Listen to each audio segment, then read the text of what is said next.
session. Christopher Columbus University is on air from Philadelphia and broadcasting worldwide from within the shadow of Marconi Plaza. Radio Voice Italia is proud to present a recurring segment with civil rights author, professional researcher, and renowned Christopher Columbus expert, Robert Felix Petrone, Esquire. Buongiorno tutti, and welcome to Radio Voice Italia's Christopher Columbus University, where we teach you the truth about the greatest hero of the 15th and 16th centuries, Christopher Columbus, and update you on the international efforts to preserve Christopher Columbus's legacy. I'm your host, il professore, Robert Petrone. Today on our Christopher Columbus University segment, we have a very special guest, a man of letters, many letters, in fact, a true leader, a true Renaissance man, a true inspiration, Doctor Pasquale Nestico, as they say in the Calabrese dialect, Dr. Nestico, as they say in Florentine Italian, and Dr. Nestico, as the Medigans say. Dr. Nestico, welcome to Radio Voice Italia's Christopher Columbus University. It is an honor to have you with us today. It is my pleasure, Roberto. Thank you for the wonderful things that you say about me, but you're a wonderful person yourself. You know, what you're doing for the Italian community and additionally for Filitalia International is remarkable, and we thank you for that. Oh, you're very welcome. It is my pleasure and honor to do what I can. So, Dr. Nestico, or perhaps I should call you Dr. Nestico, because the Petrone family came from Calabria, Cosenza to be specific, and you come from Isca sullo Ionio, or Isca on the Ionian Sea. In fact, you wrote a bilingual autobiography titled Pasquale Nestico, da Isca a Philadelphia, or From Isca to Philadelphia.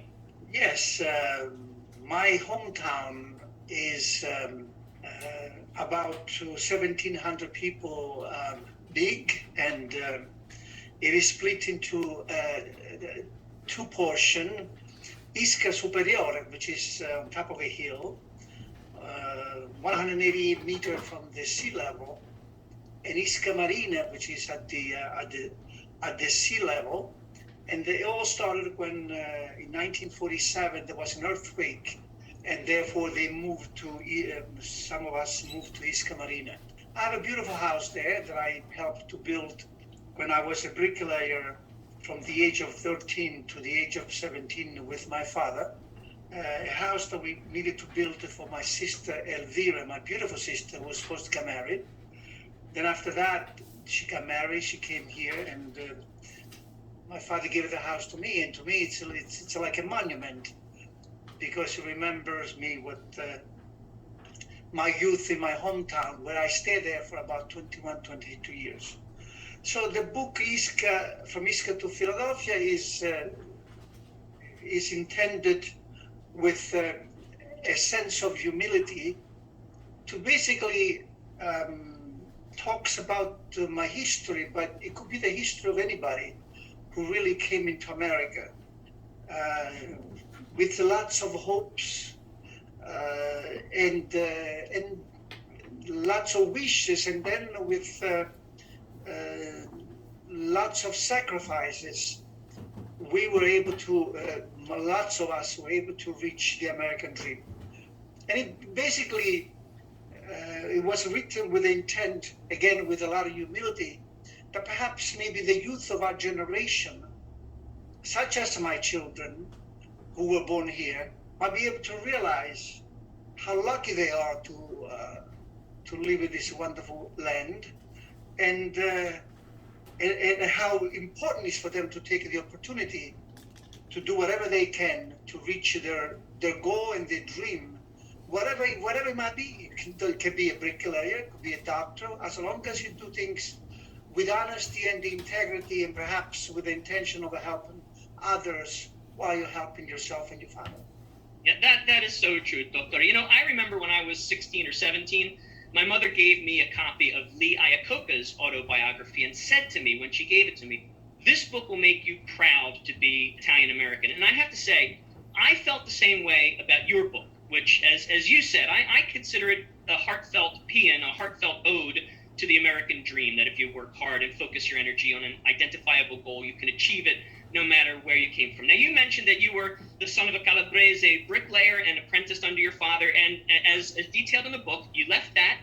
You graduated with the highest grades from Scalfaro Industrial Technician Institute in Catanzaro. Then you went to the United States, where you attended Villanova and Drexel universities, and then you earned a bachelor's of science degree in electrical engineering, and then you worked at Westinghouse as an engineer for electric turbines, and then you enrolled in Wharton Business School at the University of Pennsylvania for a graduate degree in business administration, and then you enrolled in Villanova's and Drexel's pre-med programs, where you earned a master's degree in biochemistry, and then you enrolled at Temple University School of Medicine and earned your MD, eventually specializing in cardiology, in which you still maintain a practice in South Philadelphia. That is quite an impressively diverse curriculum vitae. What was your plan or thought processes throughout that journey?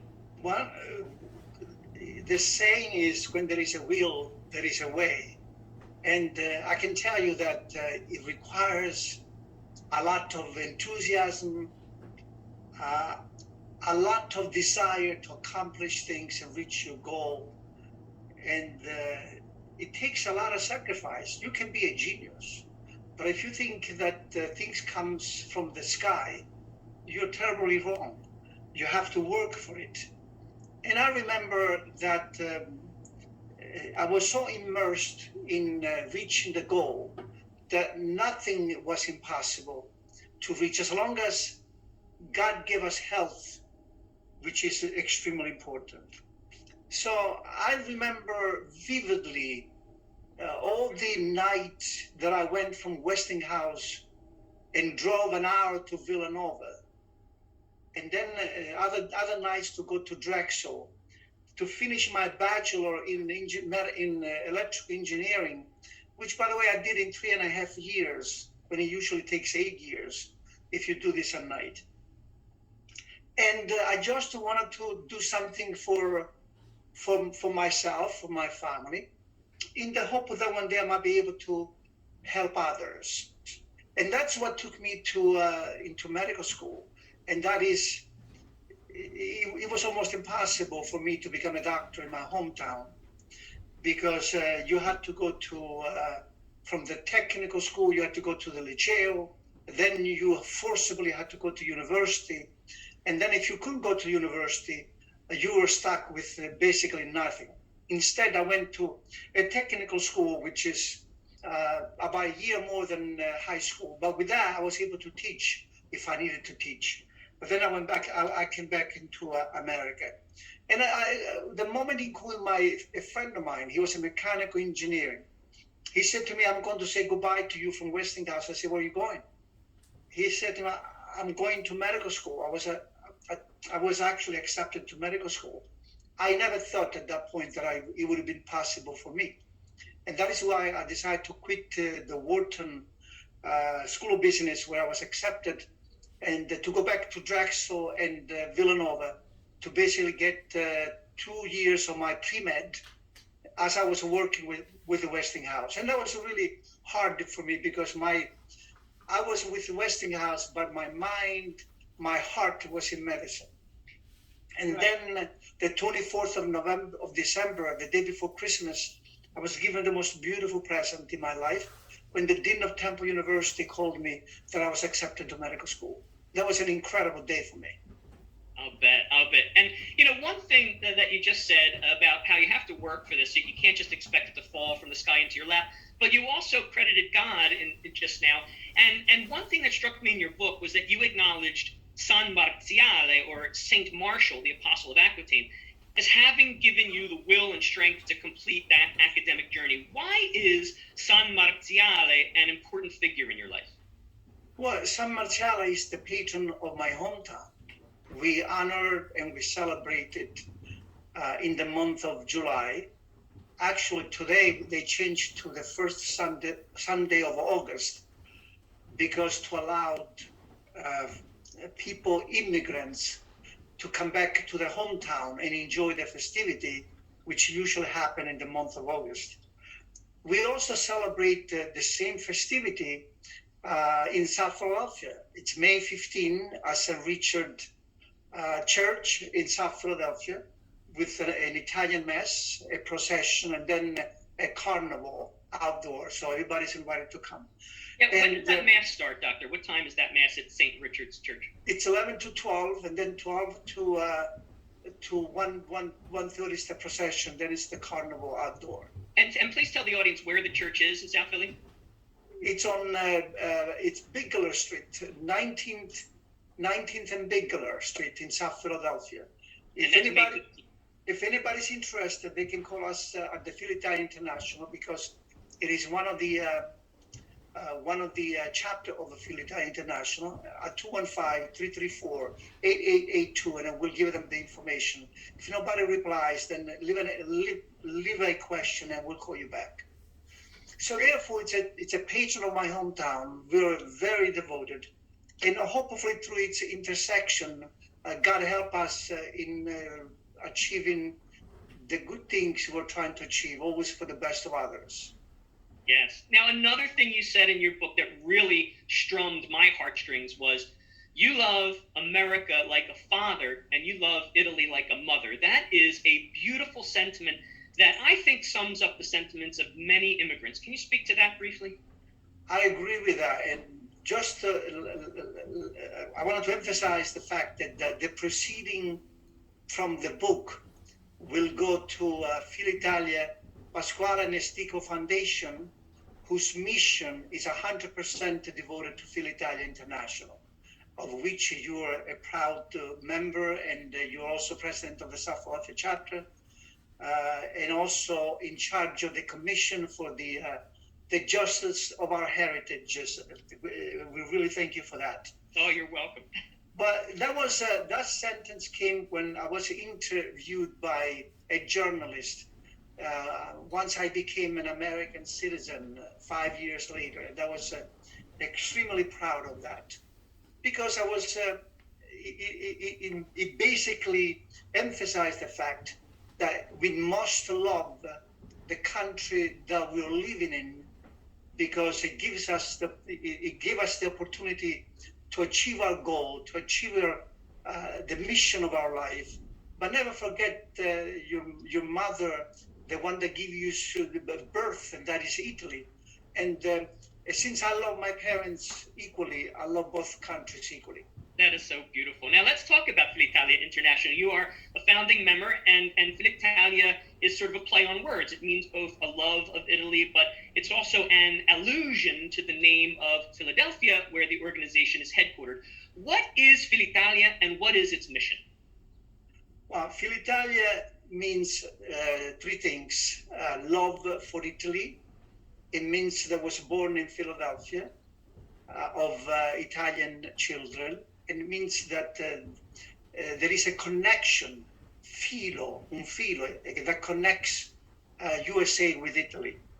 So I personally had the vision in 1986, and with a group of others, and to fund the organization.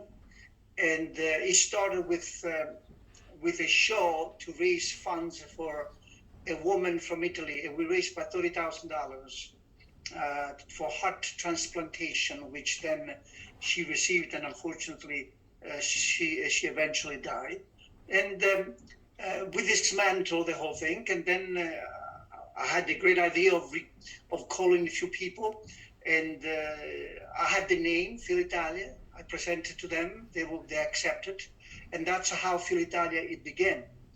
From Filitalia National, from Filitalia we started having chapters in other states, so it became Filitalia National, and then eventually we had chapters overseas, and now it is Filitalia International.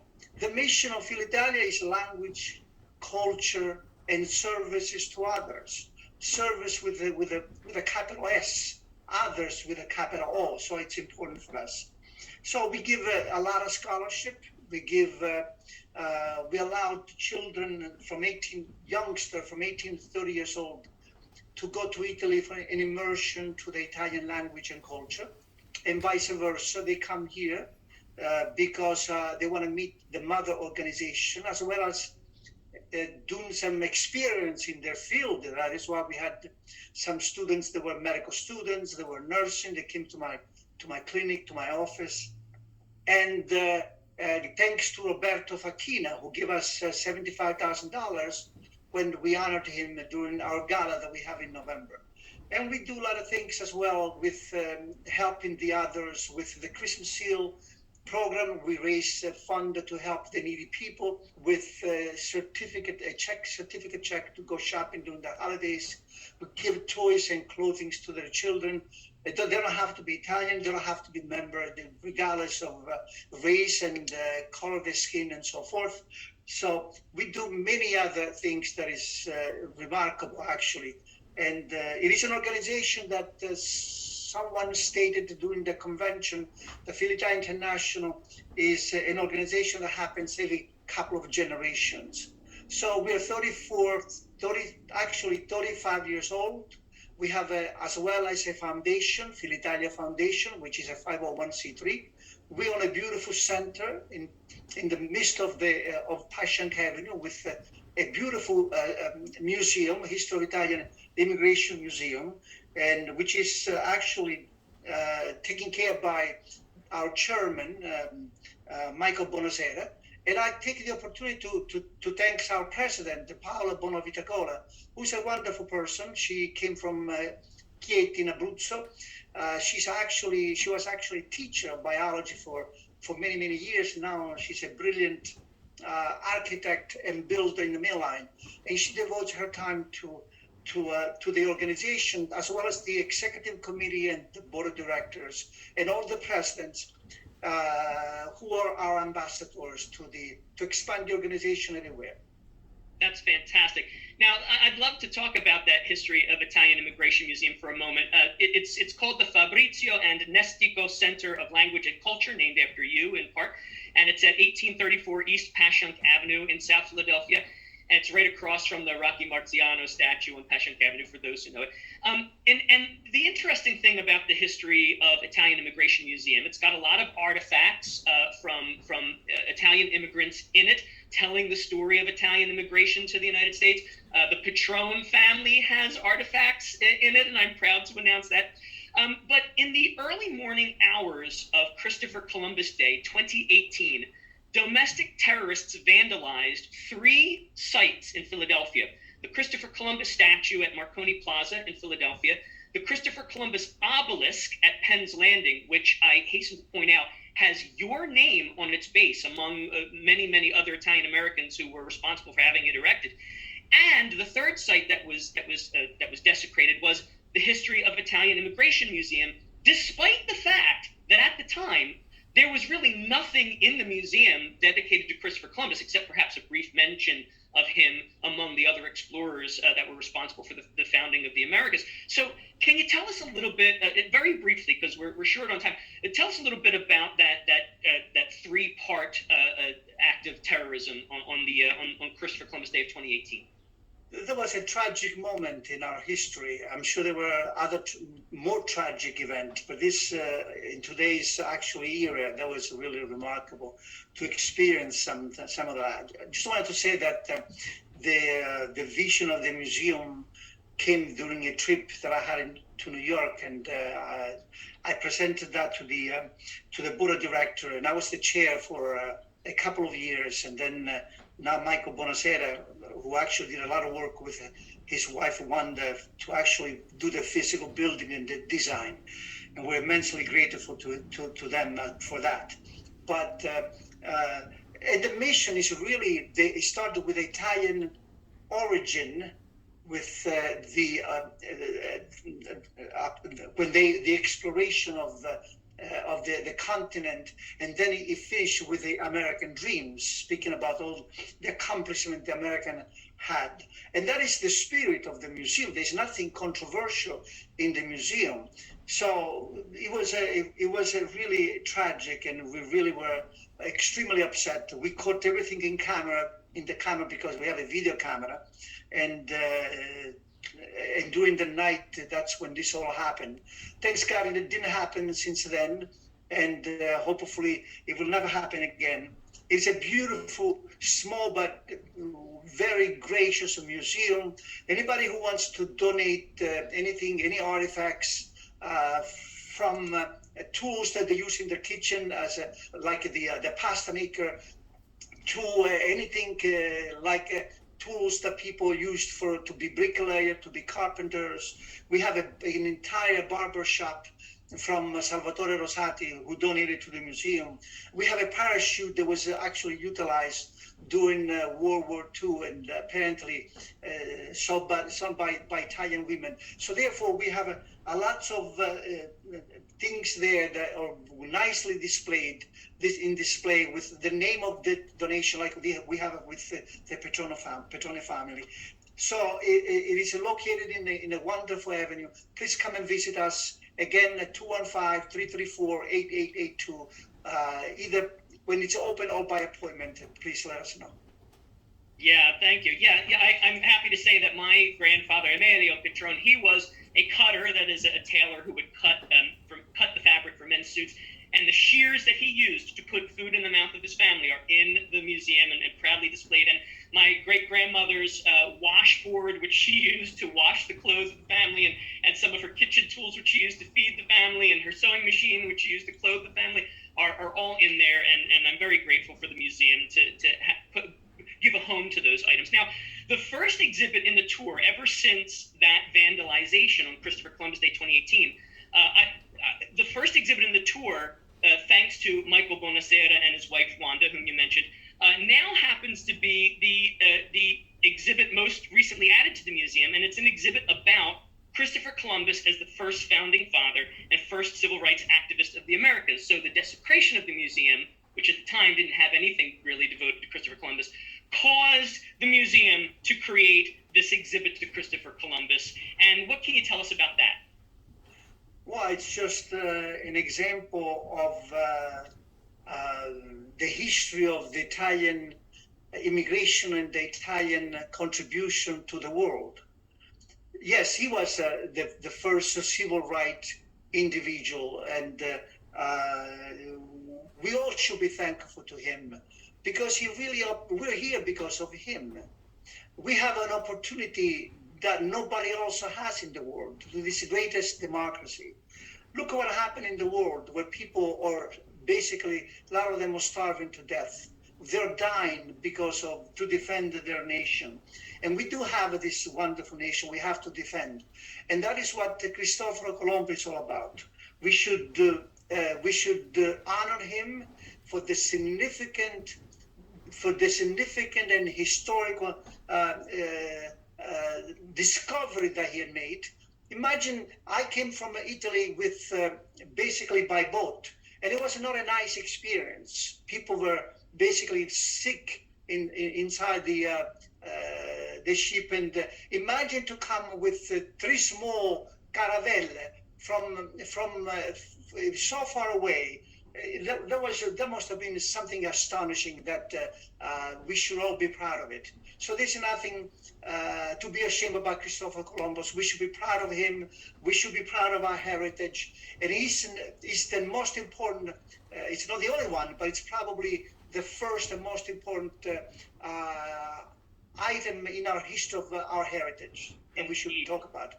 Thank you. Now you talked about how Columbus was a defender, and Filitalia, part of its mission is defending Western culture, and it's specifically Italian culture.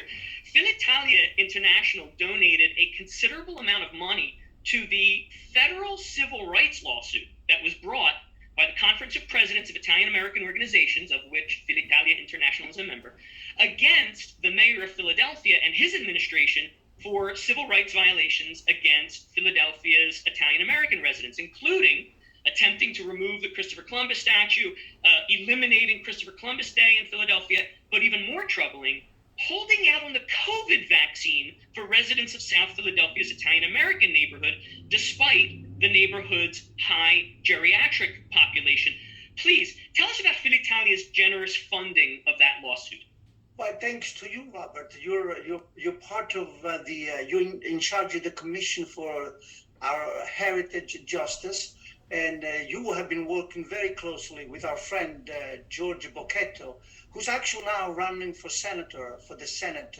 And even though we don't endorse him as Filitalia International because we can, we certainly appreciate all the work that he has been done and has been doing. And hopefully he will win the seat for that, because he's a great representation of the Italian, of our Italian heritage and culture, besides the party affiliation. Because it's my opinion, the first comes the nation, Robert. Second comes the family, and third comes the party. We have to worry about them first before we worry about our party. And also we have to thank the Judge Basil Russo, who Filitalia International is part of the conference of the president of the Italian American organization, of whom he's our leader. And we should really thank him for the work that he's been doing. We're trying to raise $100,000 among the Italian American organization. And we are proud to say that Filitalia gives 1/10 of that, $10,000, thanks to the effort of the Filitalia International, the Filitalia Foundation, the chapters that contributed, as well as other people that were willing to give us in the name of Filitalia just to win the battle against this mayor. Yes, Doctor, thank you. So, you went to you went to medical school because you wanted to help people, and through Filitalia, you really have done that. And in addition to all of this, you have also dabbled in politics. You became the president of the General Council of Italians Abroad. And then, if that weren't enough, after 9/11, you enlisted in the United States Army at the age of 57, where, upon rising to the rank of lieutenant colonel, you treated frontline soldiers of the Iraq War. What prompted you at age 57 to do that? Well, you say all, Robert, and if you don't mind, I'll stop here because I don't want to become emotional. All right, that's fine. I understand. My goodness. So manual labor, engineering, cardiology, philanthropy, politics, United States Army. What future endeavors are you now planning, Dr. Nestico?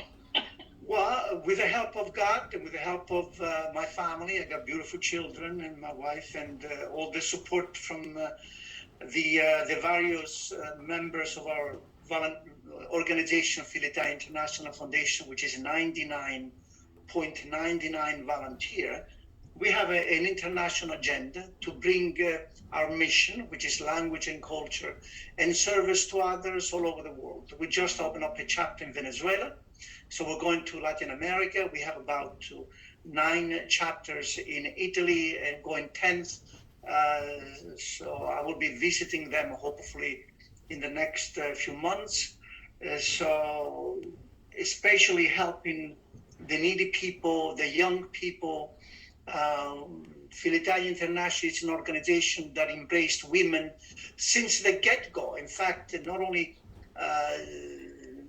a woman is a president today, and before her, Rosetta Miriello was also president, another woman of Filitalia International. After I was president for 23 years, but now we changed the bylaws. You can only do two terms of 2 years each. But we also endorsed and embraced the youngster. We have a lot of many programs for the young people.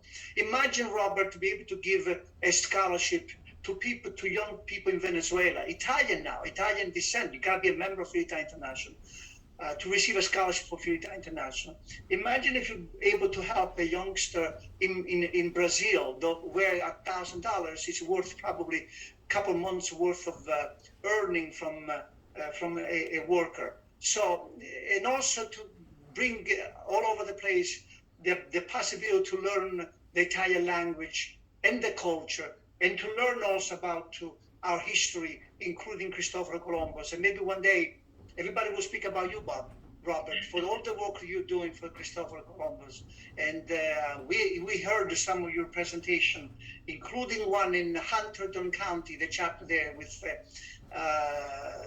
Janice Morelli Esquire and Vittorio the founder, which was a couple hundred people. It was an incredible expression of presentation of the Cristoforo Columbus, and everybody was so silent. In fact, after that, they donated $1,000. The Italian American Heritage Club toward the $10,000 that Filitalia gave it to the for the litigation for the Christopher Columbus in Philadelphia. Thank you. Well, it was my honor to do that. Doctor, you have done so much for the Italian and Italian-American communities, particularly in Philadelphia, and most recently, particularly for our civil rights, including on the Christopher Columbus issue. On behalf of Christopher Columbus University, I would like to thank you very much for all you continue to do and for coming on our show today. Thank you, always with the help of God. Thank you. And that's today's class. For more news, articles, and resources about Christopher Columbus as the first civil rights activist of the Americas, icon of Western culture, paragon of Catholic virtue, and greatest hero of the 15th and 16th centuries, visit preservecolumbus.us. That's Preserve Columbus, rendered as one word, .us, and post a little note of appreciation for our webmaster, Tom LaCosta. And Dottore, where can people find Filitalia online? Info philitaliainternational.org or call philitaliainternational.org or call the office 215-334-8882. We had closed the center and the museum because of COVID, but beginning May 2nd, we're going to reopen on a daily basis. Great, thank you. I'm your professore, Robert Petrone. A presto. Radio Voice Italia.